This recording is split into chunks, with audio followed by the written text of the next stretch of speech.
listening to the Betmaker Show. This is the College Football Week 7 preview for Thursday, October 9th, 2019. And now, live from Las Vegas, the host of the Betmaker Show, Brian Blessing. Week 7 of college football. It's always a treat to dive into these games, try to dissect who's peaking, who's faltering. We've got more than enough info now. We kind of know who these teams are. Then you get the scheduling spots. Teams start looking towards being bowl eligible. It's a wild time of year. Brian Blessing in Las Vegas, along with our good friend Bruce Marshall from the Gold Sheet. It's scurrying right along, Bruce, and I think as we start and just look at the rankings, Bama, Clemson, Ohio State, Georgia, your current top 4, LSU, Oklahoma, Florida, Wisconsin, 5 through 8 unbeaten. Notre Dame's still in there at 9, with Penn State in the on-deck circle at number 10 unbeaten, and a huge one for Penn State if they were to get by Iowa this week. This could become really interesting in time, and do you believe there's an outside chance, Bruce? Ohio State, Penn State unbeaten when they meet next to last week of the season? Possibly. I don't think so, though. I think Penn State's going down this week. The schedule's broken really well for the Nittany Lions early on. Pitt's been their toughest game, Brian.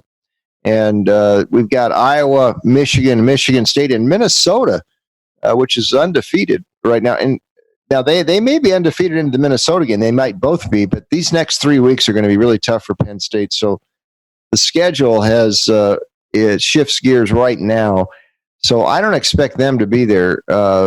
We'll get number 11 is Texas, and that's the team this week where everything is sort of on the line, because if Texas could beat Oklahoma, and we'll talk about that in a bit, that kind of puts Texas back in the frame. It's also probably round 1 of round 2 for our Sooners and Longhorns. They'll probably get in the Big 12 title game like they did last year. And remember, Oklahoma lost this game last year and still made the Final Four.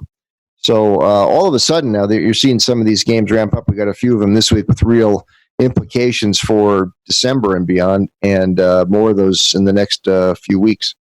All right, let's not waste time. Let's dive in and fire through some of these games. Before we get to the weekend, if you real quick, how about Louisiana Monroe, Texas State?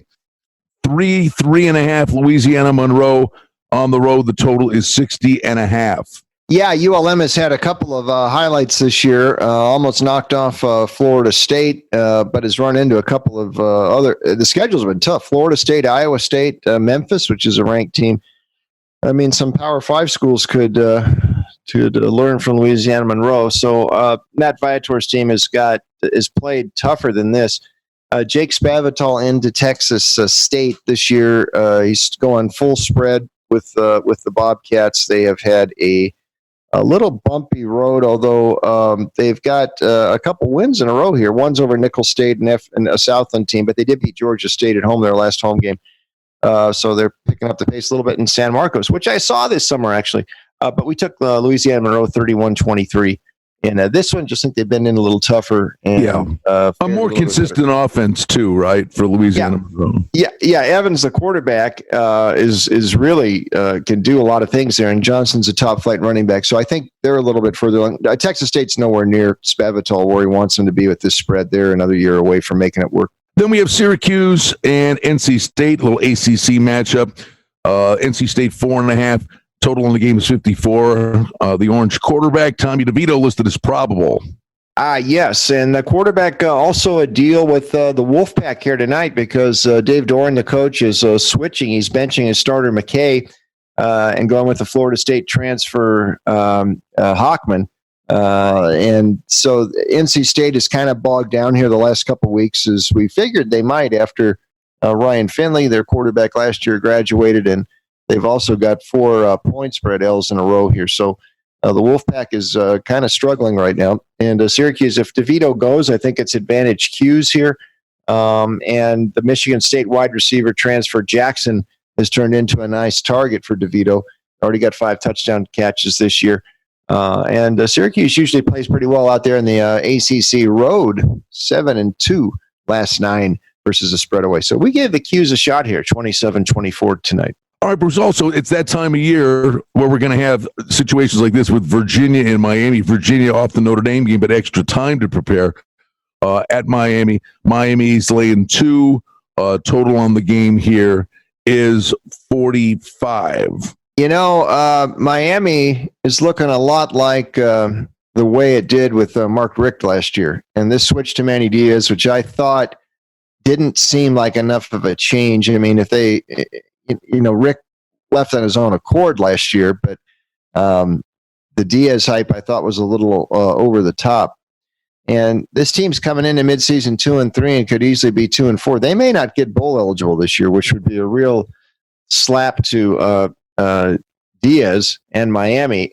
Some of the same issues at quarterback.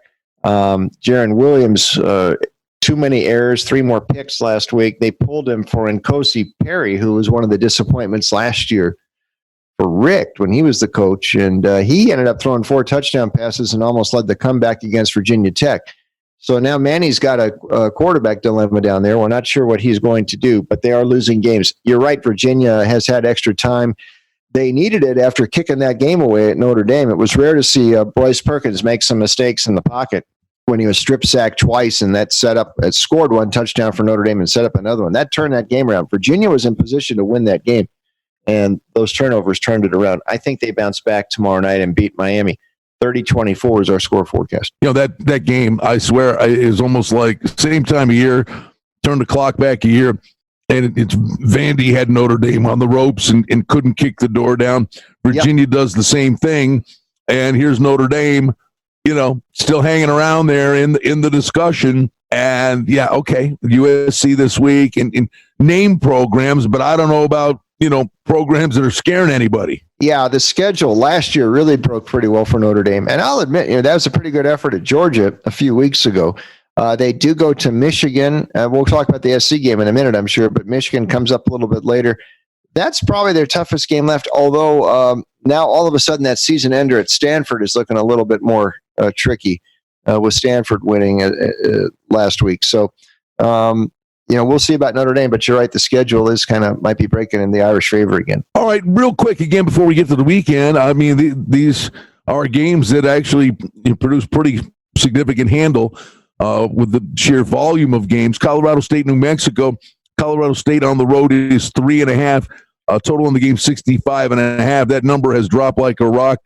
Colorado State quarterback Colin Hill is out. Yeah, but CSU's answer to their own Newt Rockney, their own Pat O'Brien. That's the name of their new quarterback. Transfer in. He hasn't looked all that bad. They ran into San Diego State last week, which shut down the running game completely, and that's why Colorado State had problems with the Aztecs. New Mexico ain't doing that. In fact, this has been a real problem. This has been the toughest foe for Bob Davie to face. He's beaten everybody else in the Mountain West except these guys, believe it or not, since he came to Albuquerque in 2012. He's 0-7 straight up, 1-6 against the number. You wonder why Davey's punishing himself here. I don't know that he's going to want to stick around, or they're going to want him to stick around into next year. This might be his last chance to beat Colorado State, but I don't think they're going to do it. New Mexico was pushed around by San Jose last week, wasn't really even close in that game. And CSU has shown a little bit of pop on occasion this year. And Pat O'Brien is not a bad quarterback, and might do a little win one for the Gipper speech in there as well. So 29-17 CSU Friday night special. Hey, Bruce, another thing we got to take into account now, it's that time of year, and that's weather. Big snowstorm coming down from Canada up into the Northwest, specifically Denver's supposed to get about a foot of snow. So at that time of year, you got to start paying attention to that. I don't know that anything outlandishly bad's going to happen here in Oregon, but Colorado and Oregon's laying 21. The total on the game, Bruce, let's call 58.5 the consensus. What am I missing here? This total looks low to me. Colorado's gone over the total for their 5 games, and we know what Oregon can do. Why is this number only 58.5? Well, I think, Brian, because the last couple of Oregon games, it hasn't worked for them. The passing game has really struggled, and the Ducks are now under 4 of 5 this year. Here's interesting: they've only allowed one touchdown since that last second Auburn touchdown by Bo Nix in the opener. So their defense, surprisingly, is playing really well. At the same time, the offense is struggling. So I think that's why the total's reduced a bit, but what jumps out at me here is this price. It is way out of whack here.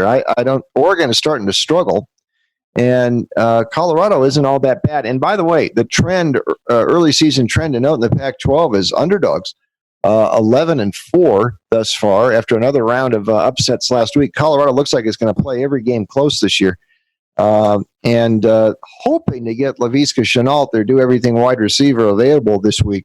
They're much sharper edge with him, but with Montez, the quarterback, they can stick in this game. I thought that this was maybe the best spot of the week. Oregon's just not clicking on all cylinders to cover that number. We had it 31-20 in the gold sheet, so I guess we actually looked at it a little bit under, looking at Oregon's recent score lines here. But you're right, this game could, if the old Oregon shows up, it could get a little bit higher scoring. But and Colorado can be potent too, especially if Shenault shows up. All right, let's get to it. Let's not waste time Saturday. Let's go big boy football. Oklahoma, Texas. And Oklahoma's laying 11 and a half. Another Heisman Trophy candidate at quarterback, which is it's almost a remarkable stat or storyline if that were to happen again this year. The total on the game is 75 and a half. Is the big story here, Bruce, that maybe falls through the cracks is, in recent history, he hasn't been a dog that often, but when Herman is an underdog, this guy is one dangerous football coach. Oh yeah, I was going to say, if I had $1 for every Tom Herman as a dog reference when the Longhorns are getting points, I could buy some Silicon Valley real estate. I mean, but there's a reason he's 13-3 as a dog at Houston and Texas, and that includes that really narrow loss to LSU back in September, and when they were trading points with LSU, so they were right there. So Herman is there, and by the way, the last 6 regular season meetings between these two, and that also includes Mac Brown and Charlie Strong teams. Texas has covered, won a few times, like last year. And then had a rematch in the Big 12 title game and fell short, but that game was very close. It was up for grabs. The score line at the end was a little bit misleading.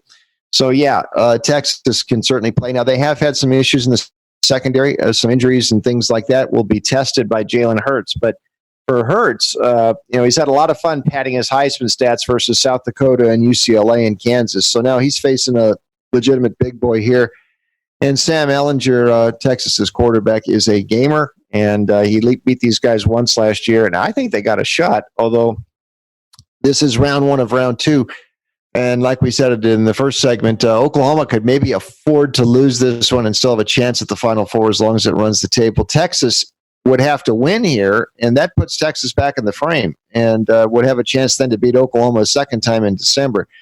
It's unavoidable to look ahead at their possible rematch for these two, which I think will happen like last year. But we had it 38-34 Oklahoma in this one, so we will take the points. You snuck them in earlier. You mentioned Minnesota. Nebraska's at Minnesota. Adrian Martinez, Nebraska quarterback's questionable. 7.5, 8. Minnesota's favorite in this spot. Consensus total is 49.5. The Gophers are unbeaten, and you get Nebraska at Rutgers, host Maryland. Then it heats up for them with Penn State at Iowa, last game of the year, host Wisconsin. But at the moment, they're rowing the boat in the same direction in Minnesota. Yeah, they are. And boy, here's another team that the schedule's worked out good. To me, this is the team that's going to be the 2019 answer to South Florida last year, which started out 7-0. Then the schedule got tough, and they didn't win the rest of the way.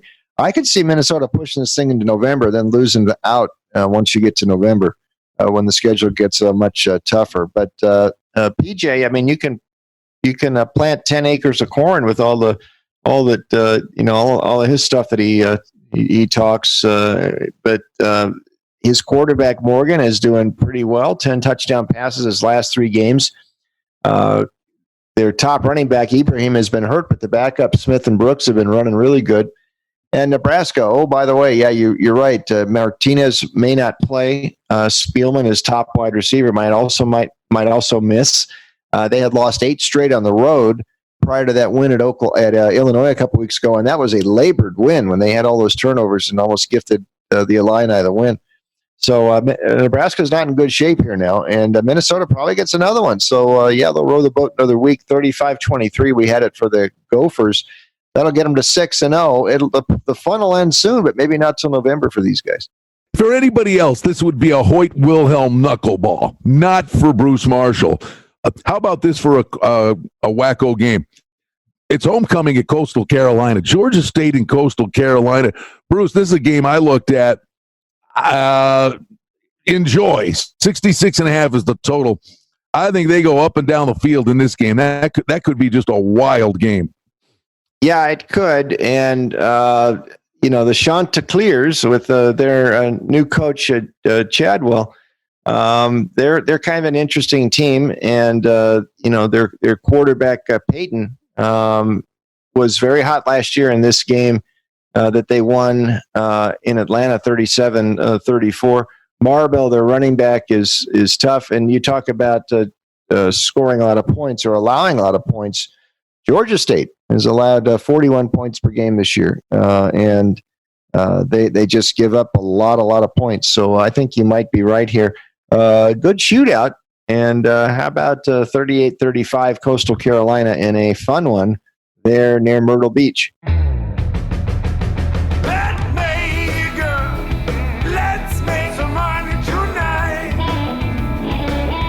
For outstanding information and special offerings and promotions, we invite you and encourage you to sign up for our newsletter today simply by going to the website at betmaker.com. How about a Mountain West game, Bruce? Hawaii's at Boise State. And Boise State's kind of been on cruise control. And we always have that thing in the back of our mind, what do we do with Hawaii when they come to the mainland? Well, ask Nevada about that. They beat them 54-3. They did, lose at Washington 52-20. There's no great disgrace there. Boise State comes off a workmanlike win over UNLV. The Broncos on the blue turf, laying 12. Total on the game is 59.5. Is Hawaii live in this spot? I think we'd give them a shot here, although we're a little reluctant to like them on the mainland. Right. They're just 5-9 their last 14 against the spread for Rolovich on the mainland here. But they showed something in that game against the Wolfpack, and I hearken back to Mountain West Media Days in the summer. Rocky Long, San Diego State, of all people, said Hawaii should be favored in the western half of the loop. He said they were really good, and so far Rocky's been proven right. These guys did beat Arizona also earlier in the year. Beat Oregon State. They got a couple Pac-12 wins too. And by the way, this also might be a preview of a rematch in the Mountain West title game. I would not be surprised if these two get together in December to face off. Boise will probably win here. I'm not sure they can cover. That has generally been a tough thing for them on the blue carpet. They've got a great road chalk record the last 7-8 years. They do not have a great record here on the blue carpet laying points, 18-36. So there's a 33% play the last 8 years here at home. And Hawaii's defense, they're catching a break, Bruce. Current temperature in Boise is 37, right? But Saturday, it's supposed to be 62 degrees. So they actually catch a break from the weather perspective. Yeah, and Hawaii also has had a week off. So after Nevada, they got to go back, and they can, as long as they can land up there in Boise and get ready for Saturday, I think they'll hang around. 40-34 Boise. I think Hawaii hangs within this price on Saturday. Here's the definition of something's got to give. Arizona State's a pick at home against Washington State. Totals 58.5. Offense versus defense. What wins out? We're going to make a measured and risky vote here on Washington State on the Cougars, even though Mike Leach has got this program might have been traumatized by that UCLA loss. Leach's defensive coordinator resigned. Tracy Claeys used to be Minnesota's head coach. Resigned this week. They haven't covered a game since the opener against New Mexico State. But again, there's another team with a week off that might have helped. They looked really good for a while there in early September. And Gordon, the quarterback, it's still an aerial show with him. I get the feeling Arizona State's going to play a close game every week. But Herm has done pretty nice. Has done a pretty nice job, and Daniels, the quarterback, is playing pretty well for Arizona State, the freshman. But I just think there's more established playmakers on the Washington State side, and they can go down there if they can get well mentally. And maybe that week off did it for them. They can win this game. 35-31 Washington State. This might be the last time I give the Cougs a vote this year, but we'll do it one more time. Oh, how the I will say this, how the mighty have fallen. Arkansas, maybe mighty is a strong word, but an SEC program nonetheless. And, you're sitting here with 2 wins against Portland State and Colorado State, and they're catching a touchdown at Kentucky. The total in the game is 53.5. Is this, one of the last chances they can make a little noise in conference? Maybe. I mean, last year they had Texas A&M. They also played the Aggies tough, and then they really collapsed thereafter. They did that 2 weeks ago. They played A&M tough, and then it all fell apart. But here, I think the bigger question is what's going on with Kentucky. I mean, Mark Stoops, he might have to give John Calipari a call to loan him a point guard to play quarterback. They could be down to their third stringer this week. The former wide receiver, Bowden, may have to be in there. Sawyer Smith can't go. Got knocked out of the last game. And even with Smith, the offense wasn't really humming. The Arkansas is a tough sell. They are 0-5 as a true visitor for Chad Morris. But I just don't want to lay points with Kentucky with this offense really struggling right now. 21-19 Cats, our score forecast. So I think any points available are the way to look. How about Cincy, 7.5 on the road at Houston, total 55? Cincy's getting a lot of love, and maybe they should. That was a nice win over UCF last week. Great win over Marshall the week before. Cincinnati's one of these teams you either deal with that smash mouth or you can't, and so that'll be the test for Houston. And they haven't played Cincy for a couple of years, but I think the number now gives some value to the Houston side. They've switched quarterbacks to the 6'3" sophomore Toon, who was in there a little bit last year, and since Derek King dropped out or went to redshirt or whatever he's going to do with his transfer, which may be not happening. But Toon isn't all that bad, and he's a pretty good dual threat, and it is somebody Dana can use and make work. The Cincy, for all of the good record it has, there are some flaws still. When they get in the red zone, they stall too often. They rank 117th in red zone offense. And last week, it was the defense that came up with some big plays against UCF. I'm not sure they can do that again here at Houston, where the Cougs are 24-3 straight up in this new stadium since 2015. 26-23 Houston. We're going to call the upset here for Dana and the Cougars on Saturday. All right, Bruce. UNLV hits the bricks, which is probably a good thing for them. It's a train wreck. The Tony Sanchez, the poor guy. We both know him. He's a terrific guy, but this is not going to end well for him. And it's just been a mess for this UNLV program.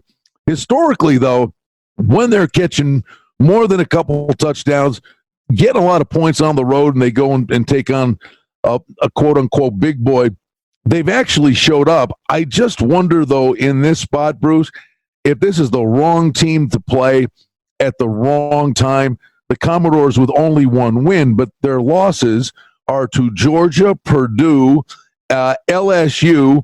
Now, the Ole Miss game was downright ugly, but I think they might be catching a really mad football team, and that scares me. Yeah, I'm less enthused about this spot with UNLV. We've used them in this spot, and like you said, this has been Tony's special spot against Power 5 teams as a road dog. He's 5-0. Michigan, Ohio State, USC, UCLA, and Northwestern have been teams they've covered against before. And this might be the last time we get to use this angle for Tony. And Vanderbilt hasn't covered a game yet. By the way, Tony's not the only coach in trouble here. I'm hearing from my SEC people, Derek Mason's feeling some real heat. He got a new AD in there last year after the former AD, David Williams, was his safety blanket and extended his contract, and poor David Williams passed away last year. But Malcolm Turner, the new AD, listen, he fired Bryce Drew and swallowed the buyout after basketball season, and Drew had only been there 2 years. Mason had better start winning some games, or the Vandy support base is really on beating the war drums here. If UNLV has to go with a backup quarterback, Oblad, I don't think it's a negative really for them. But absent any real fundamental angles here, we'll stick with the technicals here. Vandy not covering. This is UNLV's spot. I think they slip inside the number. I think 31-22 Vanderbilt. So I think Tony can stay close one more time. All right, here's an off-the-wall one a little bit. San Jose State and Nevada. This was a number that, basic premise was going to be a touchdown, 7.5. But this thing now resides at 2.5. Nevada's favored. The total on the game is 58. But this is breaking news. San Jose State is actually 3-2 this year. Yes, San Jose wins this game. I think they got a shot at a bowl. The way the schedule is going to get a little tougher for them, but it's possible they could do it. And give Brent Brennan some credit. He's got a good quarterback in Love, and they've tightened up some of the leaks of the last couple of years. However, they still are pretty soft against the run. They rank 116, and I think Nevada will probe that Spartan rush defense here. And just the back and forth in the Mountain West, I mean, Nevada got smashed against Hawaii, just like it did earlier this year against Oregon.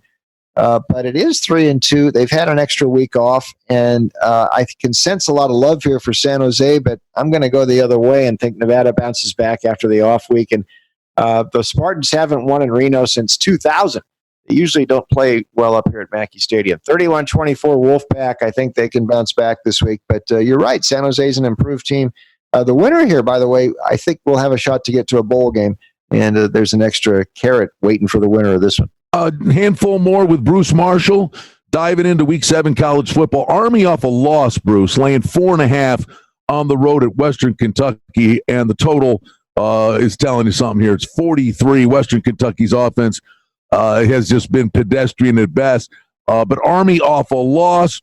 Tough to prepare for that kind of offense for Western Kentucky. What gives here? Yeah, that's probably the angle. Although Western's been a little better than I thought, and the Arkansas transfer quarterback Ty Story has come in there since the starter Duncan went down, and he hasn't played all that badly. But the cadets of the Black Knights have covered their last four off of a straight up loss. So you got to keep an eye on that for Army. Hopkins, the quarterback, a little bit banged up, but the short prep week is going to be a problem for Western Kentucky. And the Army version is a pure version of the option. I mean, they just don't mess around at all. And I think they go in to Bowling Green, Kentucky, and win this game handily. 38-21. Army. That's actually a Gold Sheet key release this week. All right, Bruce. This is a weird one. Fresno State and Air Force. Air Force is laying 3.5. The total in the game is 51.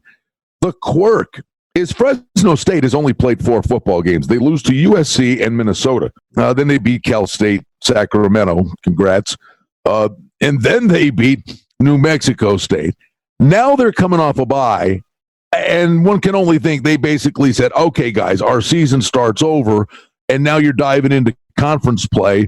And there's just not that much, out there to really focus in on Fresno State other than historically, this is a team knows how to win this conference. Is the Fresno State team ready to go on a run?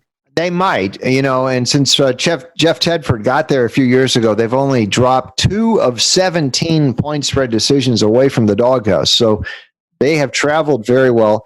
But let's look at the schedule here. Fresno, like you said, kind of an odd schedule thus far. They'll start playing every week now, but they do have an extra week off before playing Air Force, which is good.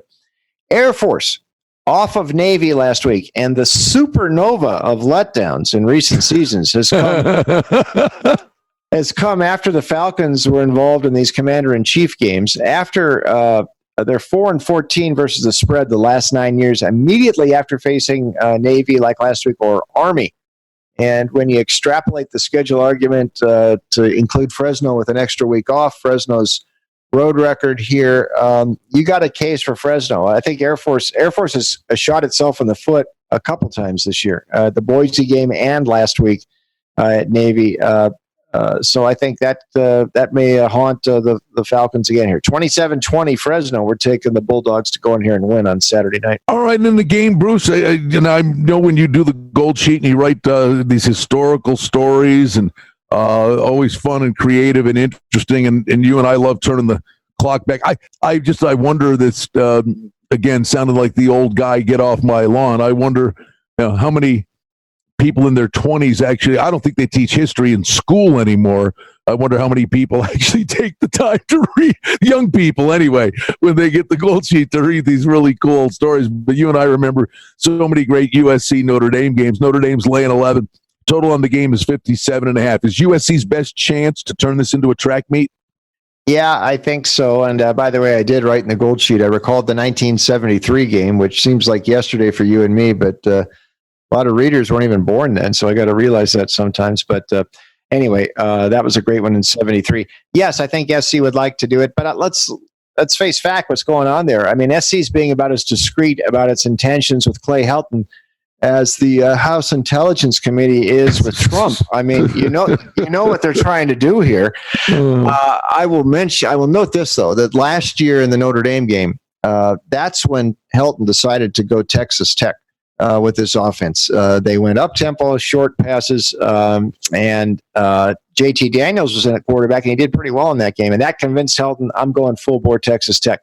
Now, Slovis, his early season starter, might be back at quarterback. I don't think it matters who's in there at SC, but they have playmakers on the outside, and they're playing hard for Helton. I know they've lost their road games, and they don't have a great spread record lately, but I think they're going to show up here, and with the week off before playing the Irish. The Irish effectively had a week off playing Bowling Green last week, I know. But I think they're going to show up and keep this thing tight. 34-27 Domers. We think Notre Dame wins, but SC may hang around. All right. No, I was interested to hear what the score was because I had a funny feeling if the weather's good that there could be a boatload of points in this game, and you do have it as a game that would go over that total. Now, one that 41.5, anytime Iowa's out there, they're hosting Penn State, 3.5, 4-point favorites. Nittany Lions on the road. Boy, you watched that game last week. It's funny. I'm a Bills fan. And I watch them closely. And there are games. The Patriots game. Buffalo's 4-1, and they lose 16-10 to the Patriots. And if there was ever a game a team deserves a win because of the way their defense played, it was the Bills over the Patriots. But it didn't work that way because the Patriots have a good defense. Iowa's defense has to feel the same thing. You go on the road to Michigan and hold them to 10, you got to win that football game, and they lost 10-3. Yeah, Iowa's only allowed 9 points per game this year. This is a sure enough tough defense here. And boy, Nate Stanley, the quarterback, and his offense, they're not feeling too good. Stanley 3 picks last week. It's a game I thought Iowa could win. And now they've got one. They've got to bounce back here this week against Penn State to keep that game against Wisconsin meaningful in the West. And they've also got Minnesota coming up too. So the West is kind of interesting. And this is a conference game, and it's one they have to win. I think the question here is, will Penn State get exposed? We talked about them momentarily at the top. The schedule's broken extremely well for Penn State. Right now, it changes, though. And from here on out, except for that last game against Rutgers, I mean, they're going to be challenged. And I still need some more convincing on Penn State to deal with this defense and to keep this winning streak going. I don't know. Iowa, I think, can bounce back here at home. Score forecast, 22-16 Iowa. I think they do it. And they get back in the win track. And Penn State, first of a few losses, I think, are coming up for the Nittany Lions. It's funny, Bruce. When you look at something, to me, the eyeball test, in the day and age with analytics and algorithms and sabermetrics and all your goodies, the eyeball test is a really good thing. I think that's how it all started, and I think it's still a good thing. I will continually go back to their second game of the year when they played Buffalo. And the first half of that game, Buffalo, who's okay. I mean, they're having a down year, lost a lot of guys to graduation. But in the first half of that game, Buffalo, of all teams, punched Penn State in the mouth. And Penn State got 3 touchdowns in a couple of minutes, a pick 6 in the second half, and then wore them down because of the talent disparity. But Buffalo punched them in the mouth. What's Iowa going to do to them?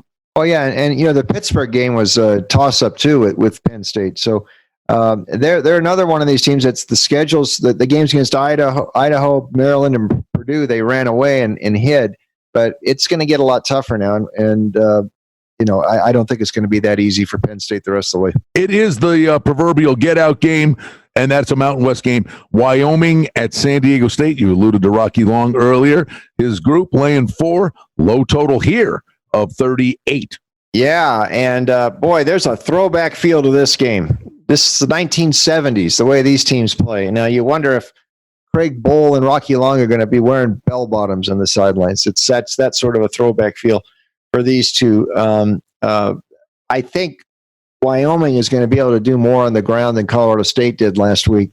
This semi-option there with their quarterback Chambers. This is the Nebraska offense from the 1970s, but they run the ball on everybody. And I think the curious thing here is Rocky Long's running the spread here at San Diego State, but it doesn't look much different than their previous offense. They're not even scoring 20 points per game. So that's his interpretation from the spread. There isn't much difference there. But the difference, I think, here is Craig Bohl against the number now. Wyoming has covered 9 of its last 10 into last season and into late last season. And they're on their way to a bowl game this year. And they think they got a shot even at Boise in that half of the loop. This would be an important game for them. I think they're going to win straight up. This would be a money line possibility, certainly plus a few points. Wyoming worth a look. 26-19 Cowboys. That's another Gold Sheet key release on Saturday. Yeah, it's funny, but I was going to say, as we wrap it up, you want the cherry on top of the sundae too. Wyoming, an extra week to prepare for it. One would think they come into this fresh as a daisy and got a good look at what San Diego State did last week. I think that enhances their chances too. It's no small thing. Yeah, and by the way, they're going to be happy to get out of Laramie with all the weather coming up there, so they'll be feeling like they're in paradise in San Diego this weekend, and they should play well. He is Bruce Marshall, the Gold Sheet. It's week 7 of college football. Bruce, we're past halfway, man. It's terrifying. Where'd the season go? Basketball's coming now. I don't know if that's good news or not, but it is what it is. We love when Bruce Marshall takes time to join us, and we hope you guys have the best of luck out there in week 7 in college football.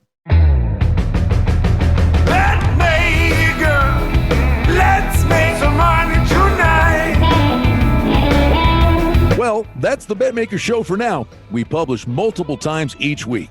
We'd like to thank you for listening, and if you liked what you heard, please take a moment to leave a rating and review, or subscribe to our show feed, or share our show with a friend or two and help us grow the show. We very much appreciate it. Visit us on the web at betmaker.com, and reminder to sign up for the newsletter. Thanks to our engineer, Darren Vandermolen, and producer, Mike Gallivan.